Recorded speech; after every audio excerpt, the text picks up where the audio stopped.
es político. Siempre anda apurado. De hecho está mirando la hora. Hoy es funcionario. Ha sido directivo de establecimientos educativos. Hemos discutido muchas veces.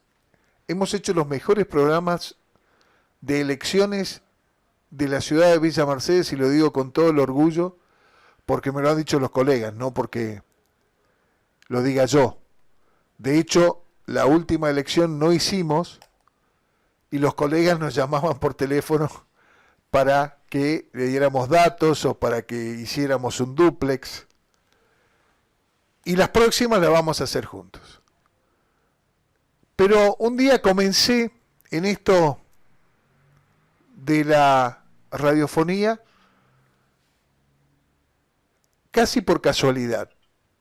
Y por casualidad empecé haciendo un móvil, por casualidad pintábamos la radio como esta y este proyecto que se está iniciando aquí también en Juan W. Gess.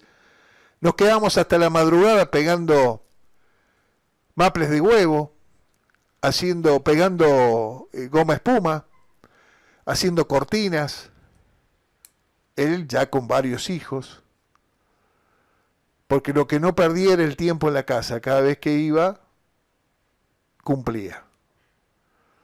Y ella, su mujer, nos llevaba los sándwiches para que nosotros siguiéramos y no desperdiciáramos el tiempo. Y los turcos vecinos, que eran parientes también, que hasta el día de hoy nos encontramos y nos saludamos, le iban a poner onda también, con el chiste, Y así empezó una radio que se llamaba FM Fuego. La verdad, nunca supe por qué le puso fuego.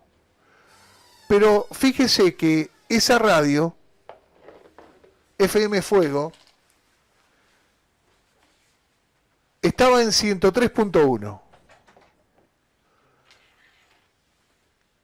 Y en esa radio estuvo alguien que hace pocos días me invitó a la inauguración de su propia radio en San José del Morro.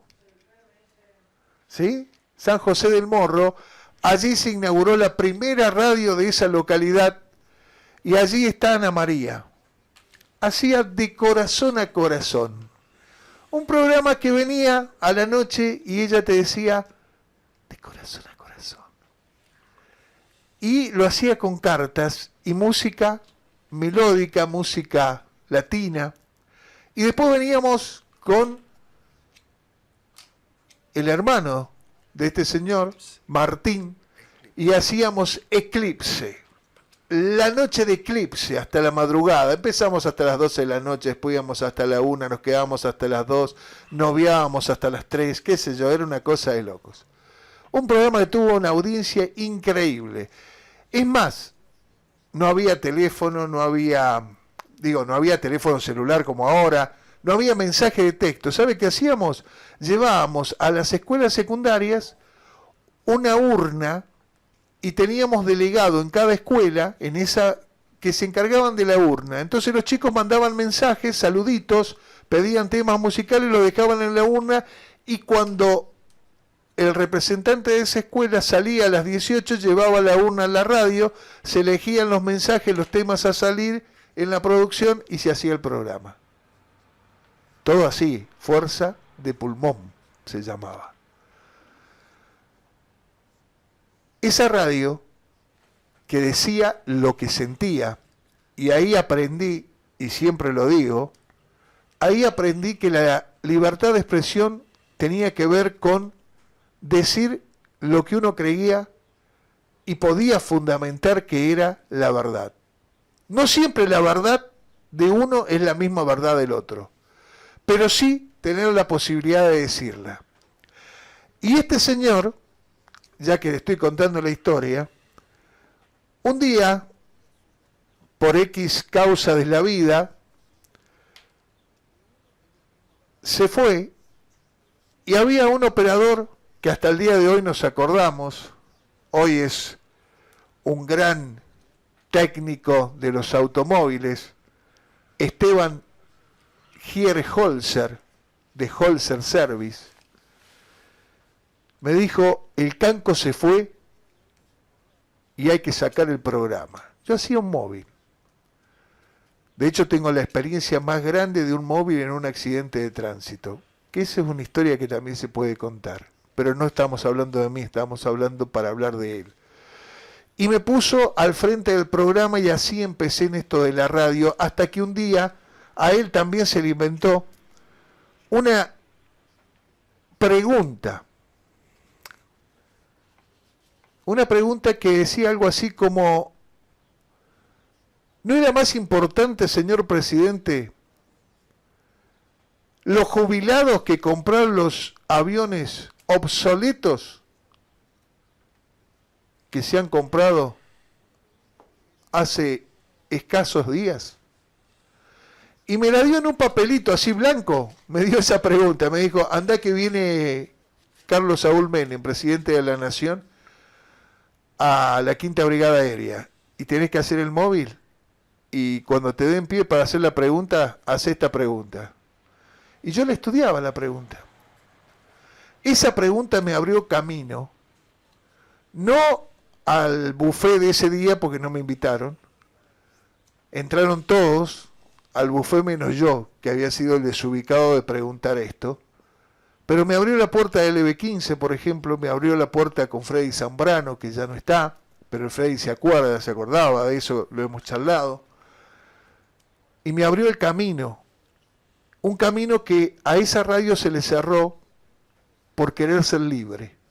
Y un día, de noche, cayó la policía en tiempo de democracia, cayó un juez que ni siquiera era de la provincia porque venían de afuera y decomisaron todos los equipos. Y se acabó la Radio Fuego. El creador, propietario, dueño de sueños, en medio de una realidad difícil, con una familia grande, se llama Alberto Jesús García. Para los que lo conocen, el Canco García. ¿Cómo estás? Hola Mario, ¿cómo te va? Buenas tardes a la audiencia de 99.5. Realmente felicitarte por este emprendimiento que estás sosteniendo, porque creo que es ese espíritu, ¿no? Es sostener el espíritu de las cosas. No importan los nombres de las personas y las caras, si ese espíritu sigue vivo y sigue, qué sé yo, de alguna manera caminando por las calles, por las mentes y por los corazones de la gente. Ser libre hoy está muy en boga. Sí. Estamos hablando de la libertad, estamos hablando de los libertarios. Pero ¿qué es la libertad, no? Qué buena pregunta, porque en aquel momento estamos hablando, vos me hiciste... Te hice emocionar. Sí, obvio, estoy con lágrimas en los ojos. Me llevaste a los 90. 90, después de 13 años de democracia ya. Claro, ya teníamos 10, 12 años de democracia y peleábamos fundamentalmente por una ley de radiodifusión en aquel momento. Que después la pusieron en marcha los Kirchner, fíjate vos que, sí, que ellos fueron los que hoy permiten que muchos medios estén funcionando. Y evidentemente en aquel momento teníamos una carga de ilusión. La década del 90 los sociólogos la dicen como la década de la esperanza. La definen así porque evidentemente habíamos pasado la primera etapa, que era la etapa de Alfonsín, y veníamos de la terrible, pero no sé, genocida. Quizás uno de los golpes de Estado después del 55, creo que después de la y fíjate cómo se llama la revolución, ¿no? La revolución del 55 se llama la revolución libertadora. Volvemos al mismo tema, ¿no? Tema. La libertad. Y después de esa revolución donde hubo fusilamientos, yo creo que después, la del 76 y del 83, fue otra de las grandes y terribles golpes de Estado, donde que no está mal dicho golpe de Estado, en realidad era un golpe militar. Este no era un golpe de Estado, el Estado no se golpea a sí mismo, era un grupo militar que ejecutó de forma maravillosa las recetas que venían externas para destruir al país, para destruir a la Argentina. Y pasamos el gobierno de Alfonsín, pasamos las Pascuas de guerra, pasamos el terrible también, cómo termina Alfonsín con una hiperinflación desastrosa, casi muy parecido, no digo parecido, pero así como lo que seguimos viviendo. Y llegaba la década del 90 y venía Menem y venía la ilusión de que se podía en la Argentina cambiar las cosas, ¿no? Eso, ¿no? Y estábamos todos ilusionados y Menem prometía en su campaña una ley de radiodifusión. Muchísimos en ese momento, porque hasta ese momento, no sé si vos te acordás, en Villa Mercedes había 5 radios con permiso provisorio. Y de pronto aparece Menem con la propuesta y de los 5 se transformaron en 10, 12 radiodifusores que en ese momento apostamos de alguna manera a la esperanza que nos daba el menemismo. Y fíjate que dije menemismo. Sí, no dijiste peronismo.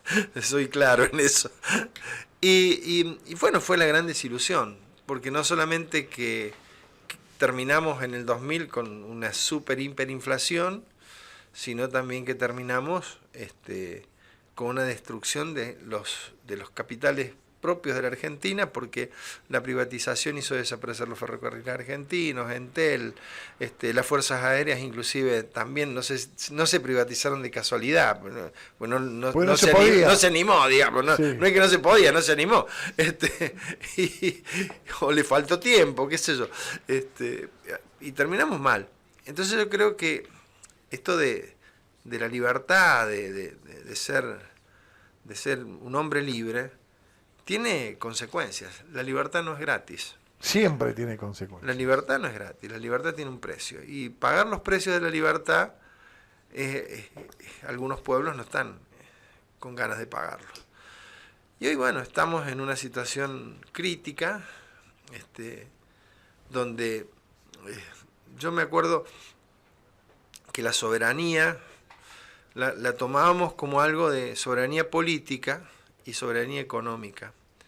La Argentina, su soberanía política la disputa el último gobierno militar con la guerra de Malvinas, que la perdimos, porque seguimos teniendo las Malvinas presas de los fondos extranjerizantes.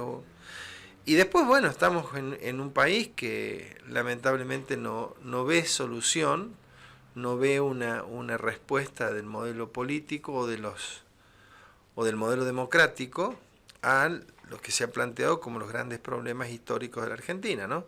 Entonces, estamos complicados. Y te preguntás qué hacer. Con toda esta presentación que vos me hiciste rebobinar todo rápidamente en la historia del tiempo y uno dice, bueno, ¿y qué hago? ¿Cómo hago? ¿Qué hago? ¿Cómo sigue esto, no? ¿Cómo sigue? Es cíclico la Argentina.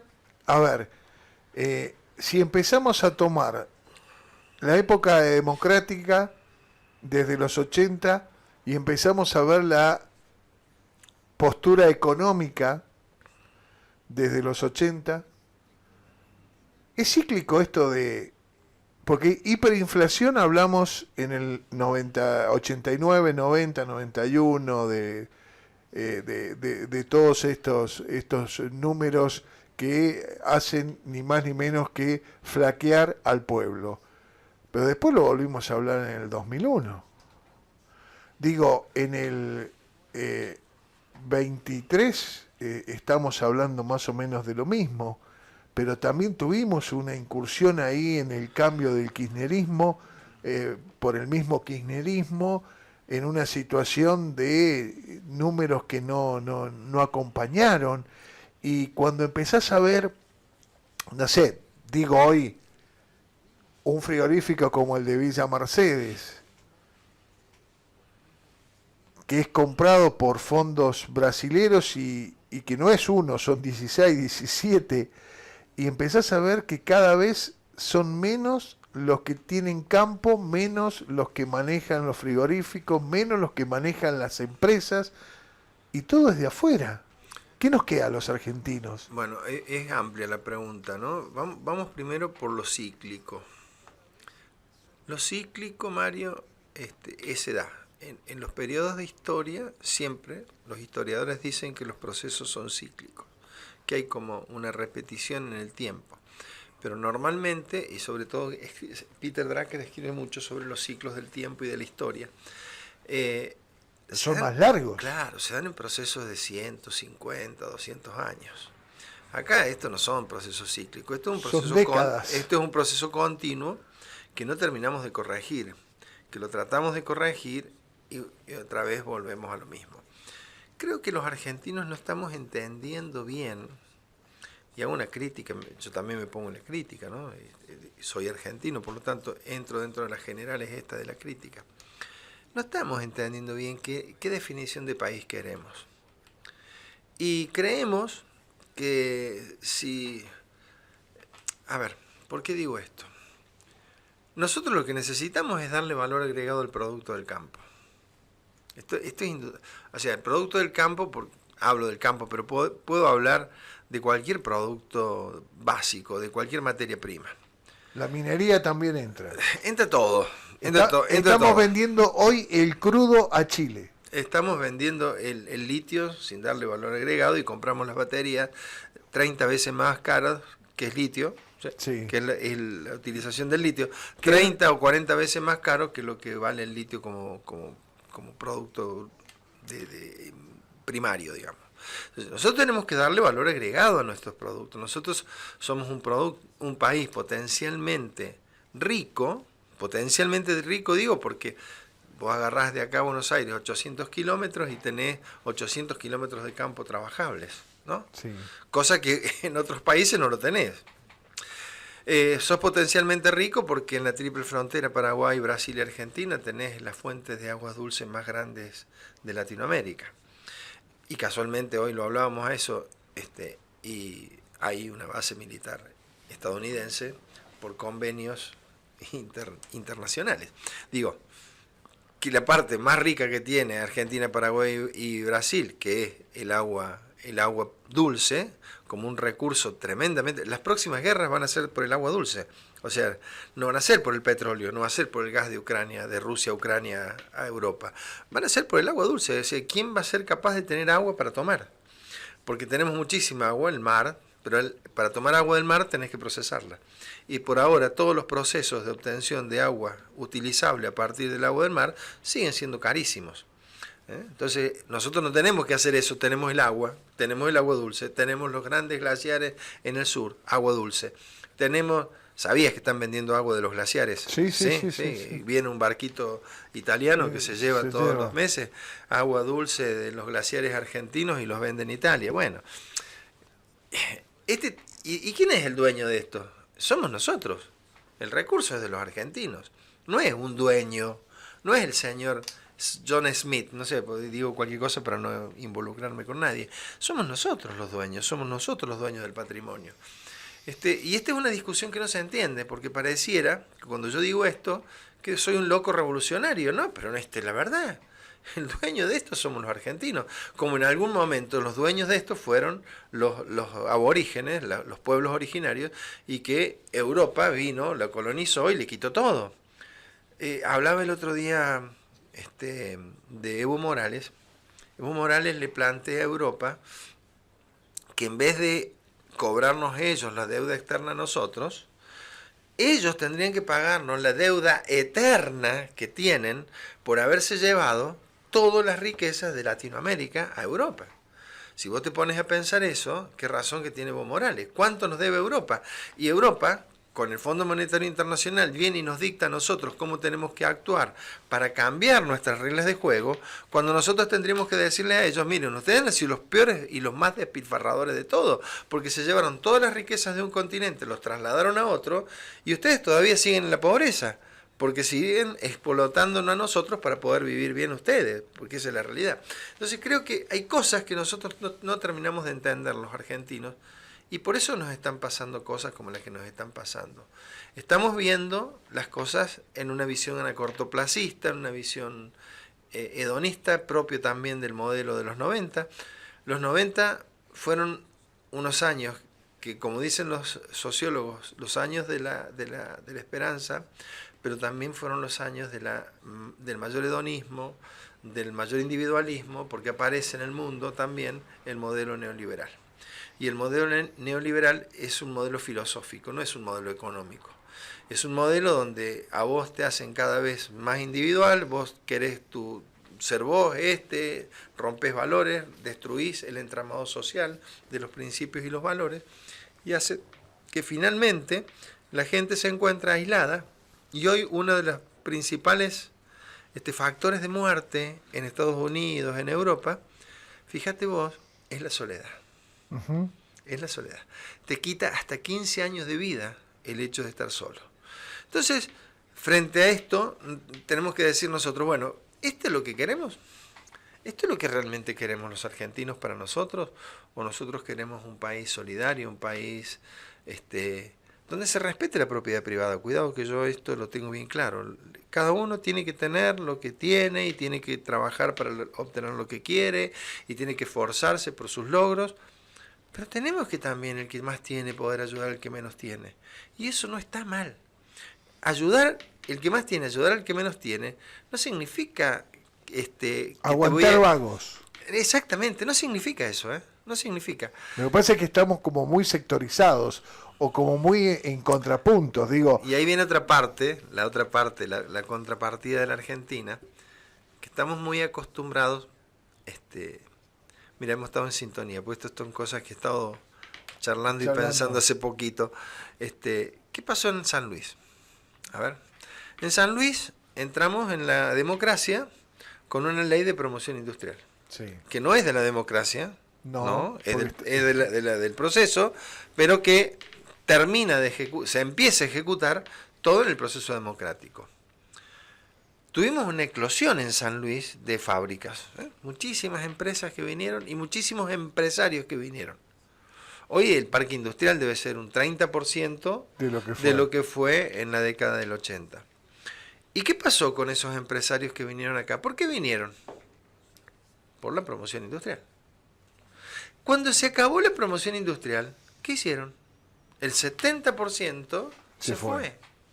Y esto también es una característica del pueblo argentino. Bueno, si yo tengo ventajas, si puedo conseguir la famosa viveza criolla, lo pongo entre comillas. Siempre que me den ventaja yo largo. Pero no es así. No es así. Si voy a la escuela y me saco un 10 y el promedio de aprobación es 7, bueno, después me puedo sacar un 4. Esta cultura... Esa es una cultura, es una cuestión cultural. Es una cultura, ¿no?, terrible que tenemos, que nos hace que estemos en el lugar que estamos. No es casual que la Argentina esté como esté.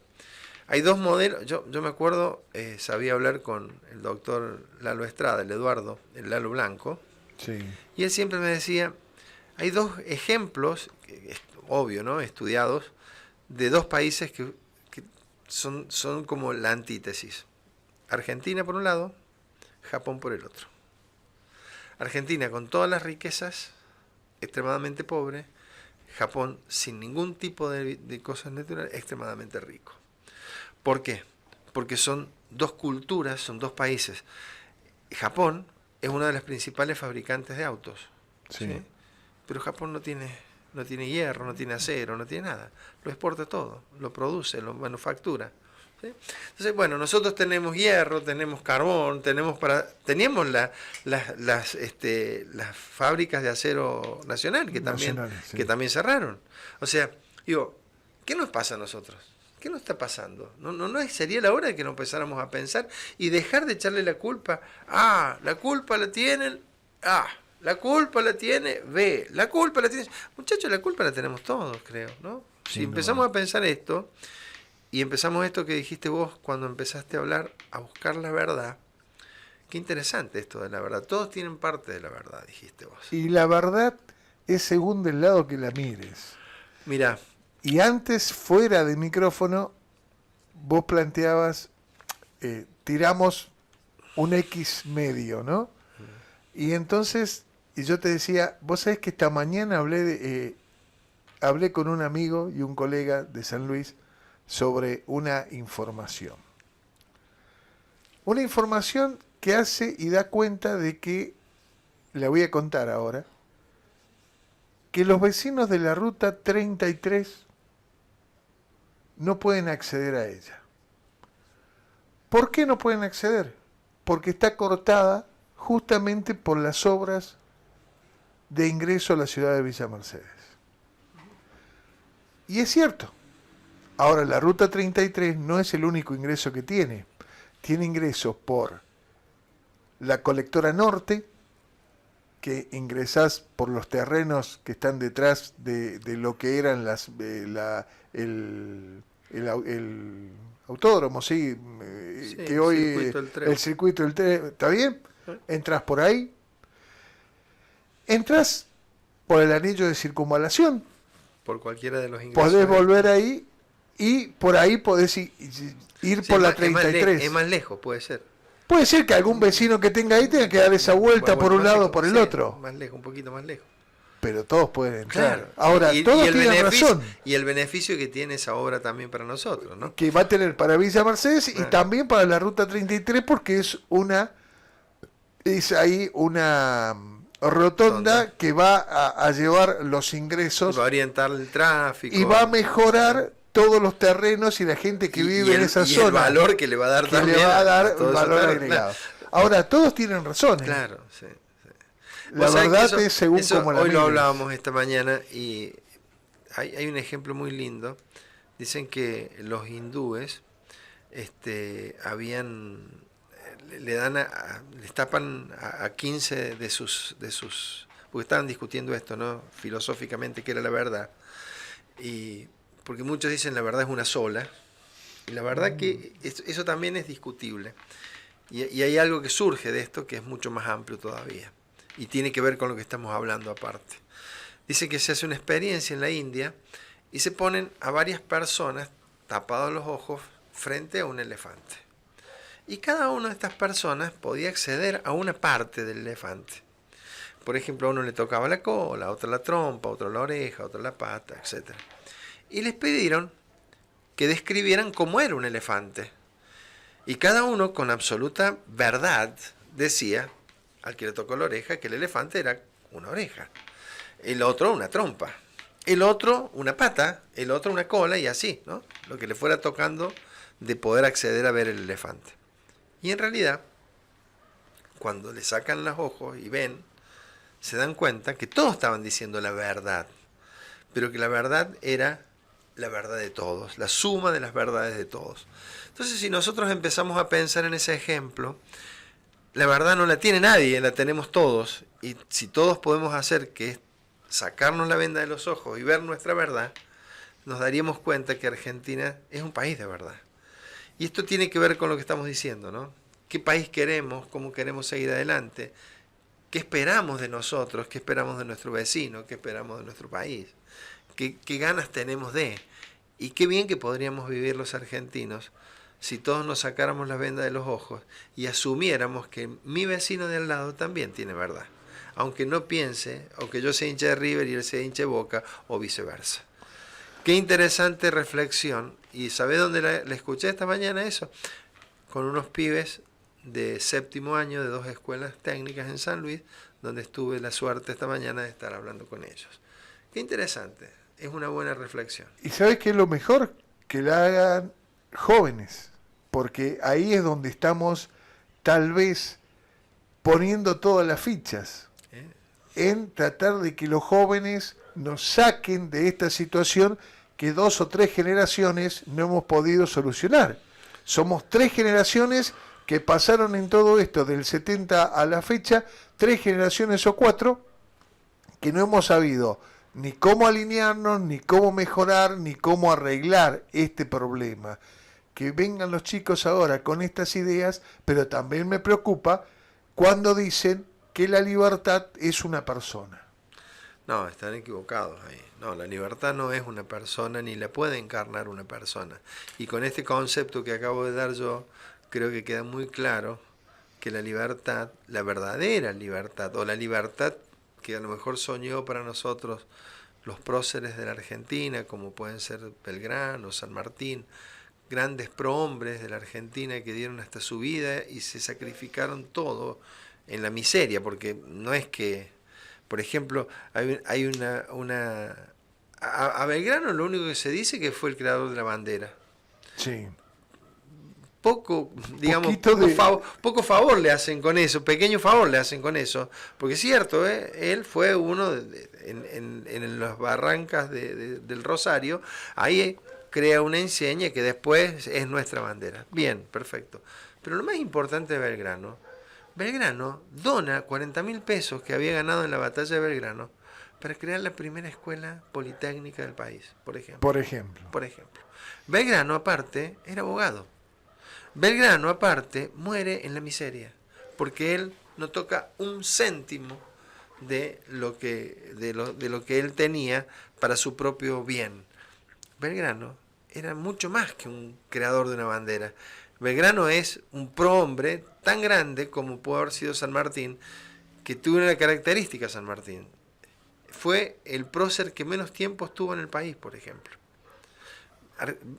Tuvo muy poquito tiempo, lo que duró la campaña acá, después se va a Chile, después se va a Perú, después vuelve, se sube a un barco, se va a Europa y no vuelve más. O sea, fíjate vos que nace a los 7 años o 12 años, no me acuerdo bien ahora, se va a España, vuelve, arma la campaña, está en el territorio nacional de hoy, lo que dura la campaña, cruza Chile, de Chile se va a Perú, de Perú vuelve y se va de Argentina. Y no vuelve más. O sea, fíjate vos cómo nosotros somos creadores de un relato o hacedores de un relato que en realidad, y estamos olvidándonos de cosas muy, muy importantes. Belgrano creo que es el prócer más olvidado de los argentinos y es un gran hombre. Y sin embargo le atribuimos a Sarmiento grandes atributos y Sarmiento le dio media Patagonia a Chile, por ejemplo, que era nuestra. Y eso está bien, porque lo hizo Sarmiento. Entonces, este relato del puerto contra la Argentina profunda, que somos nosotros los que estamos acá, este relato del puerto que está acostumbrado a los beneficios del puerto, vos vas a Buenos Aires y hay muchísimas cosas subvencionadas por nosotros, por el interior, por la Argentina profunda. Y los que se van a Buenos Aires se deslumbran en Buenos Aires y se olvidan de esa Argentina profunda. Y se olvidan de la gente que vive y nos siguen sometiendo y nos siguen llevando a estas cosas. Y bueno, son gente que realmente son cosas que tenemos que ponernos a pensar. Y creo que eso es lo que necesita la Argentina hoy. Gente que piense, gente que analice, gente que sea ecuánime, gente que quiera que las cosas cambien. Voy a una pausa. Dale. Después de la pausa, no hablamos de política, no hablamos de historia, no hablamos de vos. Tengo tantos temas que esta es la primera invitación a este programa y después vamos a hablar de otros porque hoy él está cumpliendo una función y vienen las discusiones. Aquí es cuando se pone lindo porque empezamos a discutir entre nosotros sobre cómo piensa cada uno. Después terminamos uniendo que ambos pensamos igual con teorías diferentes o posturas diferentes en función de cómo uno lo ve desde un lado y desde el otro. Pero Alberto García nace en Villa Mercedes. ¿En qué barrio? El 18 de agosto nazco, soy de Leo. Bien. Qué interesante. ¿Jodido? Yo re leonino, y bien leonino, ¿no? De eso. ¿Sos Soy de ser leonino, sí. Apuntalazo soy muy exigente conmigo mismo. Me exijo mucho yo, entonces creo que todo el mundo debe exigirse de la misma manera y por ahí empiezo y me dicen, sos muy leonino. No, en realidad es eso nada más. ¿Es un piropo eso o es un llamado de atención cuando alguien viene y te lo dice? Creo que, no, nunca me lo dicen como piropo seguramente. Creo que es una de mis características, ¿no? Me exijo mucho, exijo a los que están al lado mío y esa exigencia a veces no es bien entendida. No es bien entendida. Nazco en el barrio Estación. Barrio Estación. Barrio Estación, en calle Pedernera vivían mis padres en aquella época, en lo que fue en algún momento la peluquería Inciso, de Enciso. De Enciso, La Pedernera. Pedernera, donde diríamos hoy entre Intendente Lecha, después sigue para Estado allá, de Israel. Estado de Israel, por ahí. En esa Pedernera zona. y Estado de Israel, por ahí. ¿Tu viejo ferroviario? Mi padre sí. Primero, mi padre comienza trabajando en una farmacia, la farmacia Santa Pau. Santa Pau. De ahí sí. se va a la caramelería de Marrao. Marrao, ¿dónde estaba eso? Y está acá en el centro. Ya no está Acá más. era donde estaba León Guilletti y General y Paz. General Paz, claro, por ahí. Ahí donde tiene el Tengo Irusta.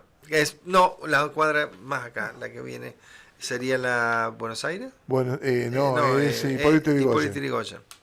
Hipólito Yrigoyen y ahí. Y después de ahí entra el ferrocarril. Ajá. Y él es ferroviario. Y mi madre, mi madre era hija de comerciantes, ¿sí?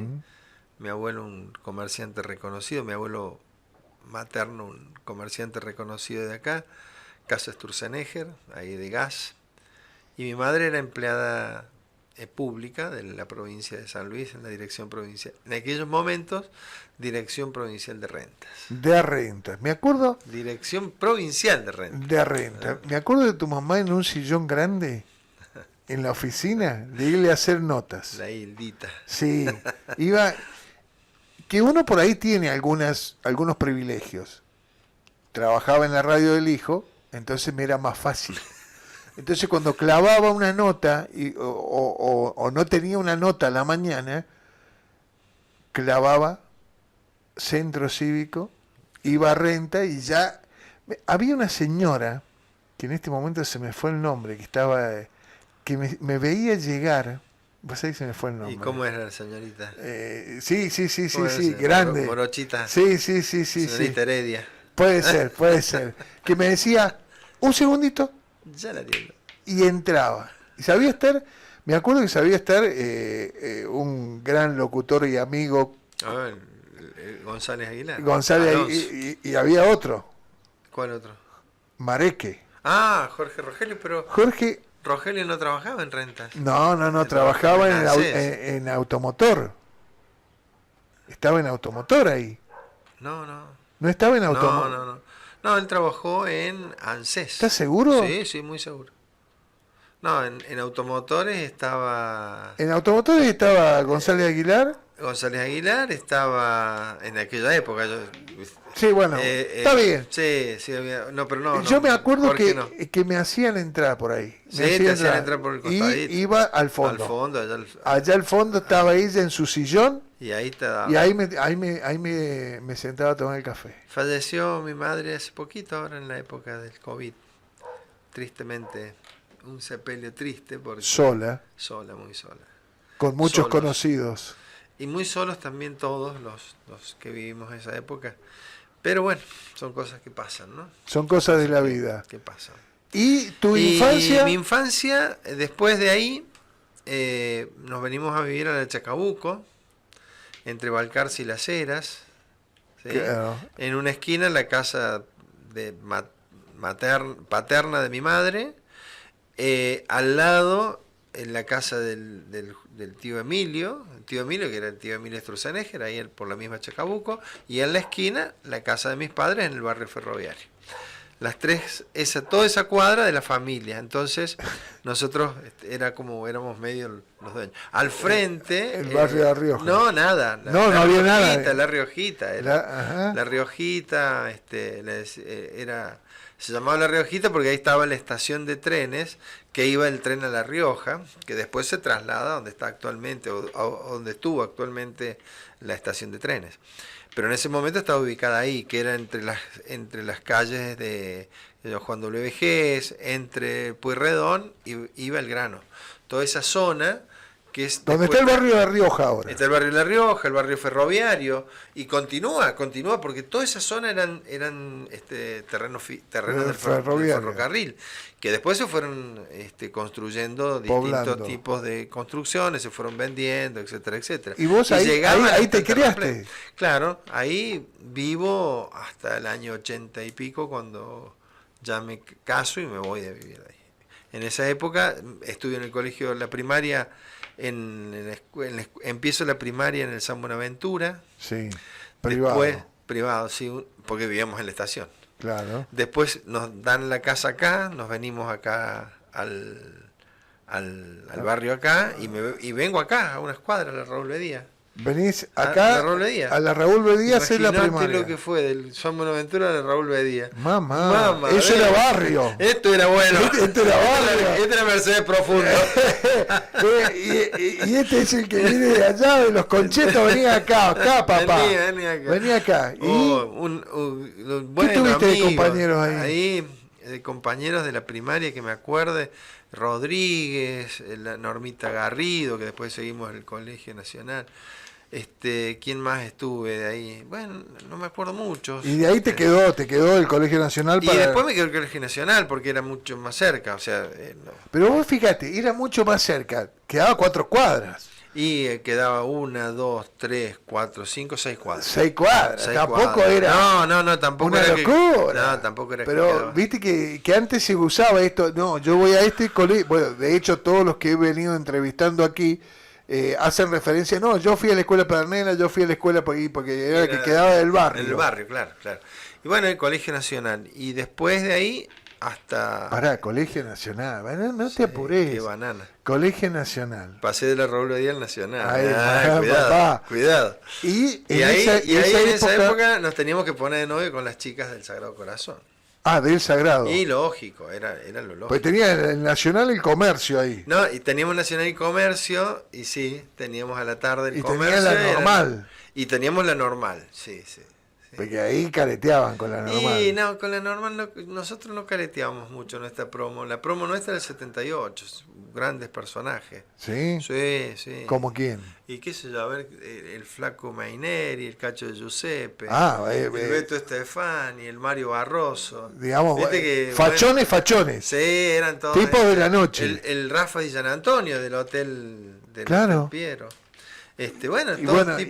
Todo tipo fachón.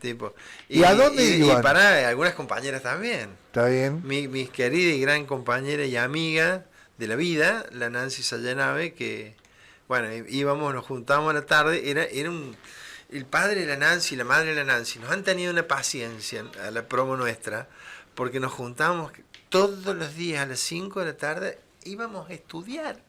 Y eran las 9:30 de la noche y todavía seguimos estudiando. Así que ya nos habían acondicionado una parte de la casa. Que daba frente al y nos mandaban ahí, déjense, vayan a estudiar. Y nos juntábamos y bueno, era cosas muy lindas. Y bueno, y aparece el proceso en el medio. Pará, no te vayas al proceso. ¿Viste? Porque son las cosas que me marcan. Está bien, son las cosas que te marcaron, pero a ver. La escuela Raúl Bedía. No. Ahí en el colegio. Mucho te da travesura en la Raúl Bedía. ¿Sí? Porque después ya entré en las generales de la ley. ¿Está? Sí, agarrar una madera y pegársela en un brazo a uno, qué sé yo, defensa, porque antes peleabas en la escuela. Antes peleabas en la escuela. Claro, y tenías que pelear, si no, no era... ¿Mucho trastorno psicológico tuviste? Me imagino que sí. No, yo creo que lo... ¿Bullying te hicieron alguna vez? Entré a los baños de la Raúl Bedía. En la década de 70. No. Vos sos de cuarto, era de cuarto y los otros eran de sexto. Andá atrás. Aguantate hasta que volvás a tu casa. Anda para allá. Claro. Y que no te diera ganas de ir a hacer los segundos. No, ahí estábamos muertos. Te sacaban el papel, todo lo No, muy lindos recuerdos me traen. ¿Y saliste? ¿Y dónde salían a bailar en esa época? No, pero en la primaria no. No, en la secundaria. No, en la secundaria en el Colegio Nacional. Mi primer salida, mirá lo que te voy a decir. Cumpleaños de 15. Cumpleaños de 15 claro, en la casa de la Rosita Batle, de los transportes Batle. Batle, sí. Del Antonito, del Hugo. Rosa, la mayor, la casada con los grecos, el gringo greco. Sí, ¿Greco sí. no? Del Treco. Del Treco. Del gringo del Treco. Ahí fui a mis primeros 15. Eso fueron la primera salida. La primera salida de 15 años. Bien. Yo tenía 14. Bien, pero vos venís de una familia, tenías más grandes, más chicos. No, yo era el mayor. Vos eras el mayor. Soy el mayor todavía. Está bien. Después viene el Willy. Sí. Después viene Beatriz, que ¿El fallece. Willy es más chico que vos? Claro, sí. Chupelota. Sí. ¿Qué te parece? Y peguémosle porque siempre le Sí, pegamos total, al él nos Willy. pega después a nosotros. Se desquita y nos pega en acuarela. Al Willy siempre le pegamos. Después nos pega en acuarela. Claro. Está vos, el Willy. Después viene Hilda Beatriz, que fallece a los 33 años de cáncer.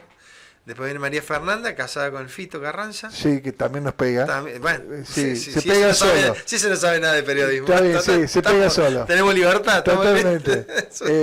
Y después viene Martín y Luis, que fueron compañeros Martín, nuestros de trabajo en Fuego. Claro, Martín tiene la edad mía. Y Luisito, claro.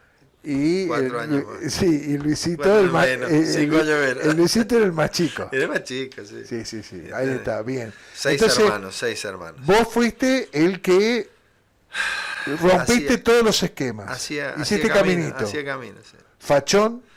Bueno, eso de fachón no sé. ¿Te costaba, digamos... Tímido. De verdad que sí. Hoy, te juro, no me lo cree nadie, pero sí, remabas. de tímido, claro. No eras de encarar. De ir a bailar. Una vez salimos así en patota, no sé cómo damos No, vos seguís. Una vez salimos a bailar con los muchachos a colegiales. ¿Te acordás de las bailantes colegiales? No. ¿Nunca fuiste? Nunca fui. Yo fui a esa banda. ¿Los Cuervos? No, nunca fui los Fabulosos Cuervos. Año 76, 77. Claro, tenía 5 años. Claro. Yo tenía en esa época 16. Ajá. Tampoco te creas que era tan... Está bien, pero fuiste a los Cuervos. Fui a bailar y en esa época se bailaba, tenías que... cabecear. O sea, de lejos, estaba la familia completa, había una chica ahí, y hacías así, tenías... Y por ahí no se te paraba nadie, ¿viste? No se te levantaba nadie ahí. ¡Ay, Dios mío! ¡Qué papelón que te pasaba! Porque había luces por todos lados. Claro. ¿Sabés qué? Pegar la vuelta no sacabas más en toda la noche. Era como que te destruían, ¿viste? La autoestima se te venía al piso. Y después fuiste al boliche. Y después empezamos Katiuska, ¿te acuerdas de Katiuska? No me acuerdo. Tampoco era conocido. No fui. Yo nací con Descargot. Katiuska en el 78 ya. Y bien, y ahí era encarar, ya iba tenías a bailar. 17, ahí ya tenías 17 años. Y ibas y decías bailás. Y no, ya ibas armadito ya, digamos, ¿no? ¿Cómo armadito? Y claro, hacías toda una previa que empezaba el lunes. No era como los pibes ahora que hacen la previa 2 horas antes, ¿no?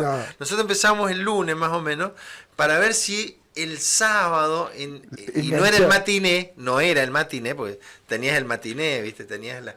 Hacíamos muchas fiestas para juntar fondos para el viaje de fin de curso. Sí. Y Katiuska nos prestaba el boliche, así como en el horario previo a los grandes, digamos. Entonces nosotros éramos, por ejemplo, teníamos el boliche de las 10 hasta la 1, y después de la 1 ya era otra cosa. Entonces tenías que hacer toda la rosca previa para poder ir a bailar un poquito con alguien que más o menos te gustara.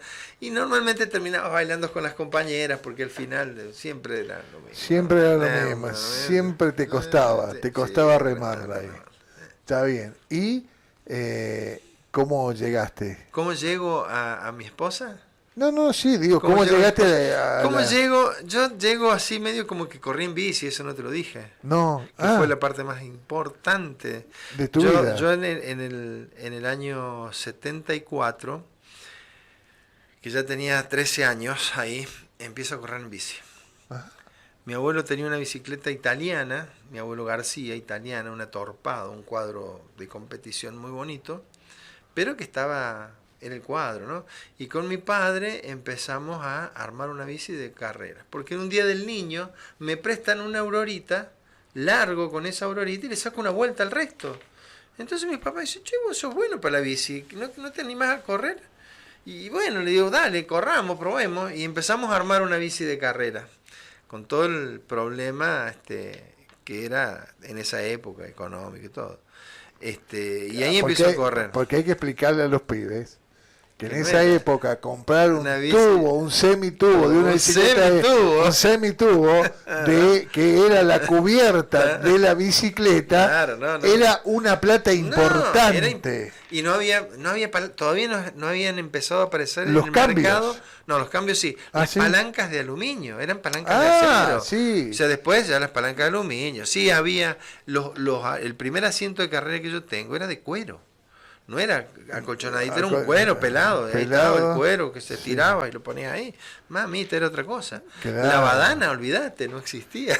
Claro, bueno, de hecho, la calza no estaba ni en los sueños. Los zapatos eran con traba, pero la traba te la hacía el zapatero con un mismo cuero que se ponía abajo de la zapatilla, de la suela, que era una zapatillita de cuero, livianita, con agujeritos, y vos la enganchabas en el pedal y la tirabas con la puntera, que la puntera era de acero, y la correa era de cuero. Sí, bueno, esa la tuve yo. Yo esa también algo cosa. practiqué. Claro, ¿viste? Y Ahora tenía... haces la traba, cric, clavas el zapatito y ya está. Y bueno, y en medio de eso, empieza el proceso, porque ya estoy yo corriendo en bici y todo en la secundaria, y se lo llevan a mi viejo preso. Entonces, o sea, yo no sabía que estaba preso. Yo no sabía dónde estaba. Yo no sabía dónde estaba. ¿Vos corrías? ¿Cuántos años tenías ahí? Y tenía 15, 16 años. 15, 16. Sí. Una noche en tu casa. Proceso, año 1976. No había cumplido los 15, tenía 14. Los cumplí ese año porque es en marzo. Ahí entraba el proceso. Ahí entra el proceso. Yo ya estaba corriendo en bici en esa época. Ya había corrido campeonatos argentinos en ese momento. Ajá. Y había salido, tenía un cuarto puesto en Santa Fe, en Rosario, como infantil. Y pasaba a la categoría juvenil. Y en ese momento mi viejo se desaparece. Pará. ¿Por qué te digo pará? Sí. Porque si bien nos conocemos muchísimo, es algo que a vos te marcó. Y no sé si alguna vez me lo contaste. Creo que alguna parte me contaste. ¿Qué pasó ese día? Hubo... ¿Tu viejo qué parte? La cosa fue así, Mario. No fue el primer día que... en mi casa hacen 3 requisas previas. 3 requisas previas. ¿Tu viejo qué hacía? Mi viejo era ferroviario. Sí. Era, estaba en el gremio. Estaba en el gremio de la Unión Ferroviaria. No en fraternidad, porque viste que los ferroviarios están divididos en 2 partes. La fraternidad, que es la parte de los conductores, todo lo que es obra, todo lo demás. Y después estaban los de coche motores, que era la Unión Ferroviaria, que eran los que arreglaban los motores, los que arreglaban los instrumentos, los que tenían todo lo que era servicio para que el tren funcionara. Porque es como el auto, vos el auto lo conducís, pero el otro, hay una persona detrás tuyo que te lo arregla, que te lo prepara. Bueno, mi viejo era de Unión Ferroviaria y bueno, está muy involucrado políticamente en la Unión Ferroviaria. Él no ejercía ningún tipo de actividades delictivas, digamos, ¿no? Porque supuestamente todos los que se los llevan presos, según ahora, eran personas que se dedicaban al terrorismo, eran terroristas de izquierda. Eso es lo que decían en ese momento. Claro, eran terroristas de izquierda. No nada que ver, nada, lejos de eso. Pero había diputados, gente que estaba como dirigente político. Claro, dirigente, era un dirigente gremial y sus amigos más allegados eran el Raúl Fernández, que también era dirigente de Unión Ferroviaria, el Vergallo, que era de la policía, de la provincia, el Horacito Carena Padre, que era de la fraternidad, o sea, toda gente que eran del diario, no eran terroristas que iban a poner bombas, como decían, abajo de la cama para matarlo a Frondizi o Isaac Rojas. No, nada que ver, ¿viste? Era gente que nos juntábamos los viernes en la casa de mis viejos, hablábamos de política, hablábamos de peronismo, hablábamos de lo que pasaba de la Guerra Fría, hablábamos de Estados Unidos y Rusia. Cuando vos decís hablábamos, vos ya participabas, y yo escuchaba, tenía 14 años, claro. Algo entendía, ¿viste? Y siempre me gustó, siempre estaba ahí con las antenas paradas y escuchando y viendo cómo ellos, sí, ya eso no sos tan chico, pero tampoco los 14 de ahora. No son, sí, pero viste, teníamos una ventaja, éramos ideológicamente más formados. Porque se hablaba de política en las casas, en nuestros hogares, ¿no? Bien, ¿y qué pasó? Porque me decís que... Primer requisa a las 4 de la mañana, vienen... Requisa digo porque no sé cómo llamarlos. Venían, te golpeaban la puerta. 4 de la madrugada. 4 de la madrugada, entraban, preguntaban dónde estaban las armas, dónde estaban las armas, donde estaban las armas, iban al patio de mi casa. ¿Vos te acordás de eso? Sí, patente? pero claro, parece que lo estoy viendo, ahora te lo cuento y me parece que lo estoy viendo. Y hasta hace tiempo, Te tiempo costaba. corto atrás, me ha ayudado mucho a hablarlo, sobre todo en ámbitos abiertos, donde hay gente que no me conoce, y eso también me ayudó mucho. Hace poco también en una reunión que tuvimos con los ex compañeros de la secundaria, también se los conté la historia, ellos no lo sabían. Y todas esas cosas ayudan, ¿viste? Porque a uno le van diciendo como que bueno, está bien, ya está. Y ahí fue la primera. Ahí la primera, y lo dejan a mi padre y dijimos, bueno, ya está, ya pasó, no pasa nada. Después viene una segunda ¿Cuántos días después? y habrán pasado 20 días, 30 días. 25 días, 30, no me acuerdo bien, no puedo precisarte en este momento, pero fue un periodo así, no muy largo ni tampoco muy corto. Y bueno, tampoco se lo llevaron, tampoco También encontraron hicieron nada. lo mismo. Sí, otro grupo de gente. La primera vez eran eran vecinos nuestros, los que estaban de la parte del ejército, o sea, que era gente conocida. Conocida de ahí. Era vecino, un vecino que vivía a 250 metros de mi casa, ¿sí? Que estaba en el ejército, por supuesto, y tuvo que cumplir su función. Después viene otro. El segundo ya no era gente acá. El segundo ya no era gente conocida. No te puedo decir de dónde eran, pero ya no eran gente conocida. ¿Y qué? ¿Te revisaban también? Pero no te... Todo. Por ejemplo, ¿viste el barrio ferroviario? Las casas tienen persianas de madera. Y los rollos donde se enrollan tienen unas maderas que tapetes de madera que se llaman taparrollos. Bueno, todo eso los bajaban, los arrancaban, ¿eh? No es que te los sacaban con el destornillador. Los tiraban, los arrancaban, miraban ahí. Nosotros teníamos un sofá cama que tenía abajo un depósito para poner la almohada. También lo abrían, iban al patio, hacían huecos con palas buscando enterramientos de cosas que no nada que ver. En mi caso particular, no sé, en algún lado habrá sido, pero en este caso no era.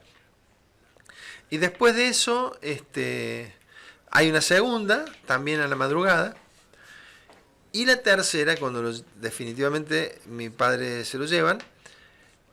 Yo estaba en educación física en ese momento, en el colegio. Cuando vuelvo, una cuadra antes de mi casa, había un corte, un vallado, ¿sí? Un corte que era muy común en esa época. Y toda la gente del barrio amontonada mirando. Y cuando yo veo, a los 100 metros, a mi padre lo sacan esposado. Y de ahí, chao, no lo veo más. Yo una desesperación, eso me quedó mal, ¿viste? ¿Corriste? Yo intenté, no me dejaron pasar, tenía en ese momento 14 para cumplir 15, ¿no?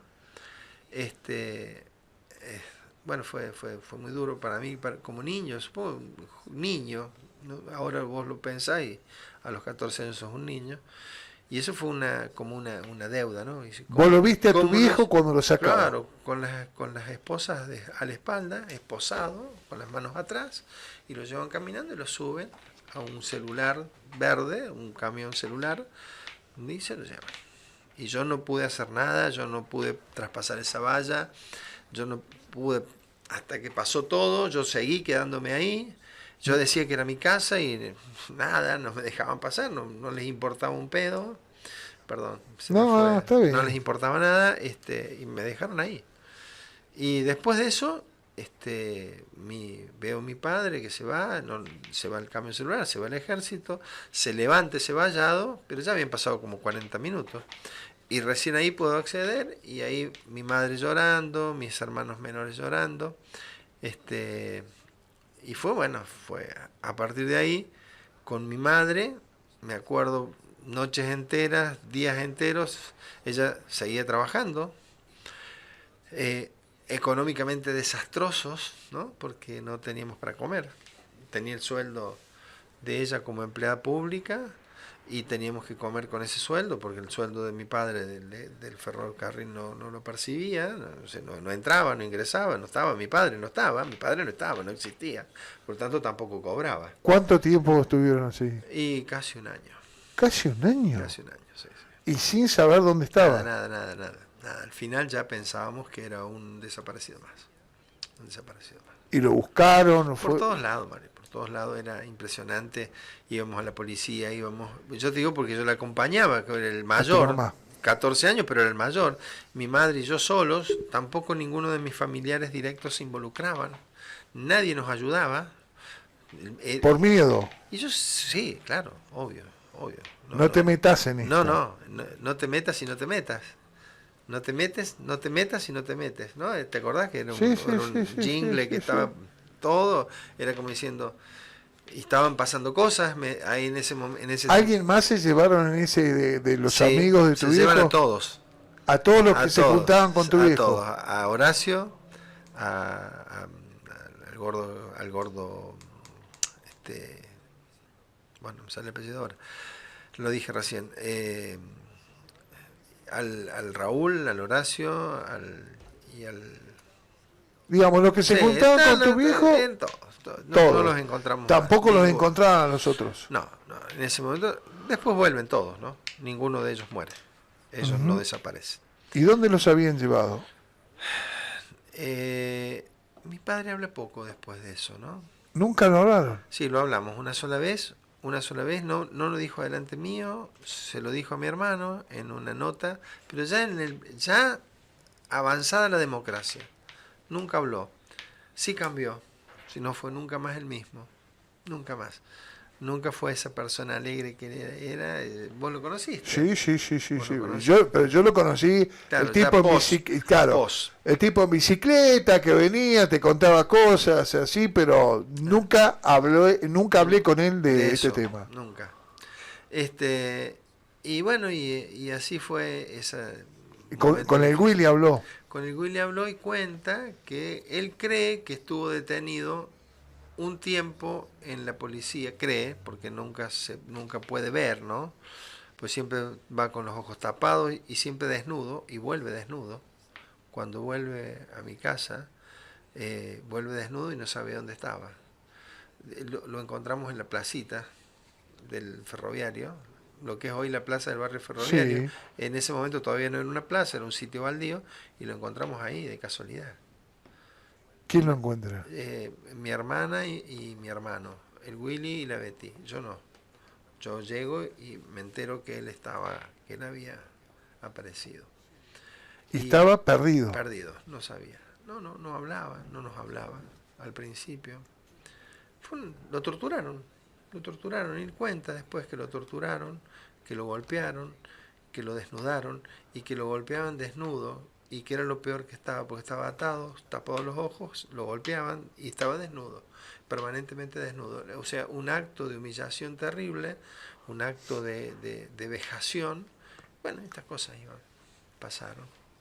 ¿Eso lo alcanza a contar a Lo cuenta casi todo el proceso, y de ahí dice que lo trasladaron una vez, que supone que puede haber estado en los sótanos de la Quinta Brigada, supone, no sabe, pero que tampoco lo trasladaban distancias muy grandes, porque eran cortos los tiempos que estaba transportado, digamos. Entonces él estima que nunca salió de acá de la zona de Villa Mercedes. ¿Sí? ¿Policía primero? Policía del centro, donde es el colegio Bernardino Rivadavia. Comercio ahora. Colegio 11, Comercio. Ahí. Y después la Quinta Brigada. Y después Quinta Brigada. Sí. Ahora, en todo ese lapso de casi un año, ustedes nunca supieron nada, nadie les... Lo buscamos intensamente, bien, después pero... lo vamos buscando menos, después ya esperábamos noticias porque todos nos decían lo mismo, ya le van a avisar, ya espere.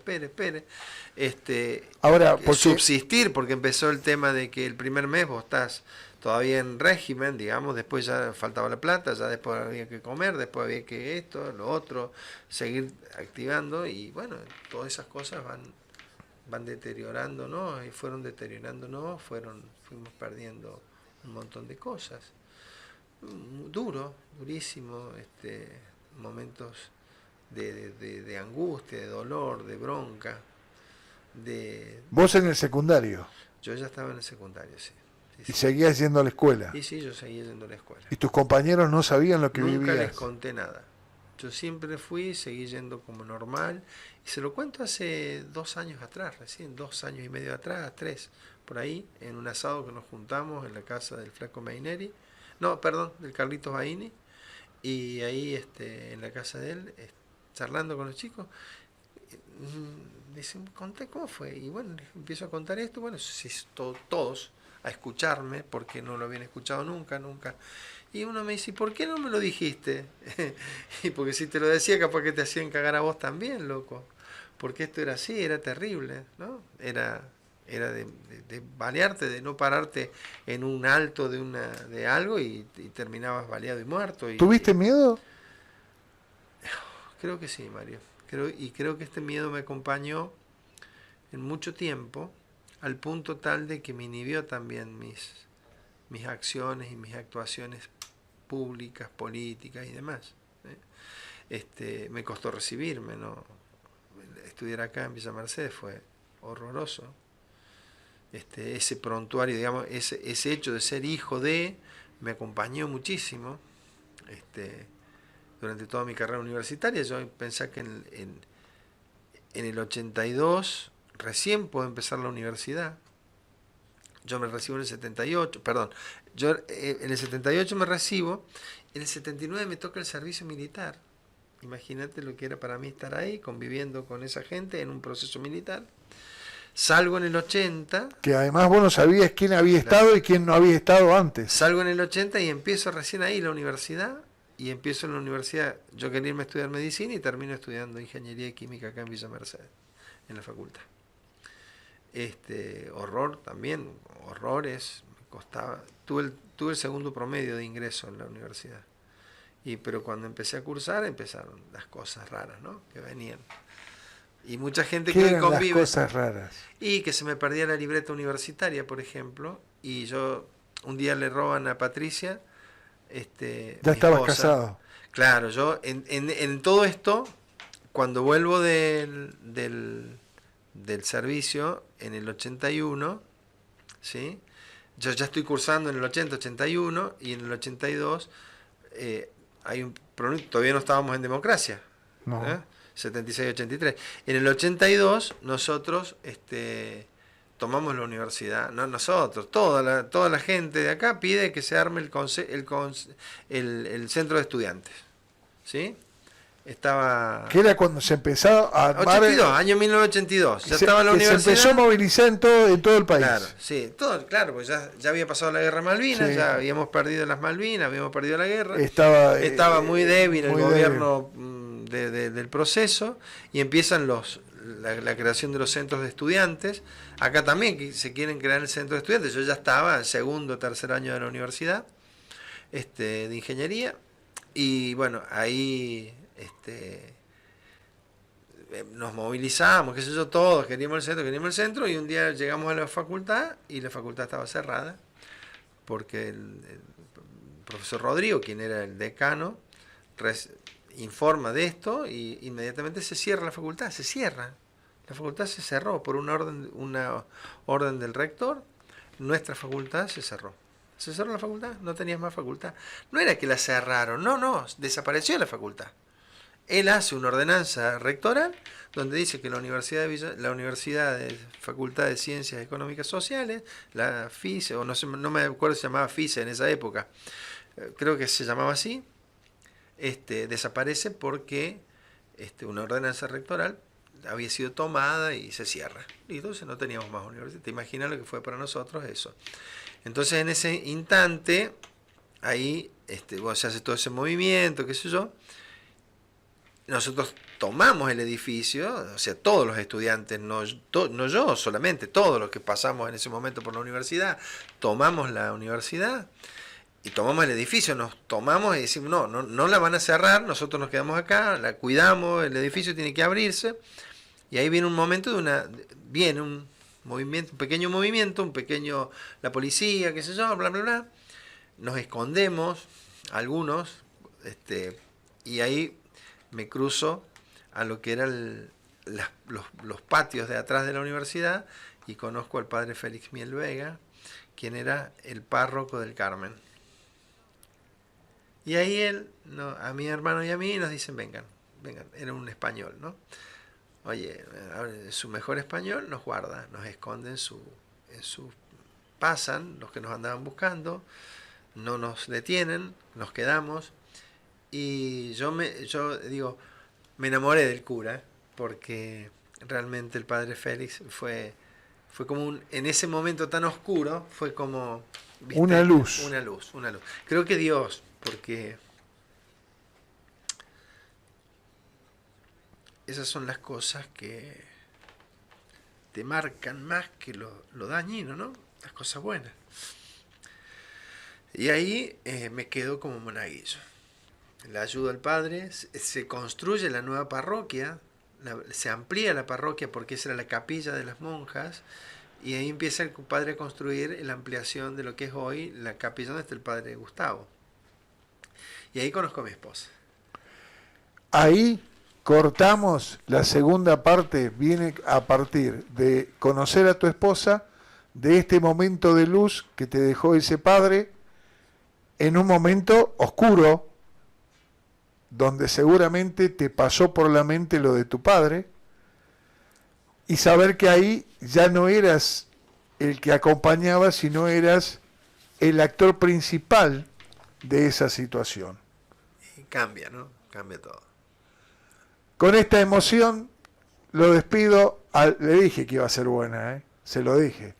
Alberto García, periodista, político, ingeniero, luchador de la educación en la provincia de San Luis, hoy sigue luchando por eso, por mejorar una familia espléndida, con varios hijos, y ahora y con una gran esposa. No, sin duda, pero de esa gran esposa vamos a hablar después, porque nos ha bancado a todos, Capítulo aparte, nos ha bancado a todos, y la turca, como la conoce la mayoría de la gente del barrio ahí, de la 25 y Marconi, le dejaba la responsabilidad de la crianza de uno de sus hijos cuando nosotros lo único que queríamos era tener una radio libre.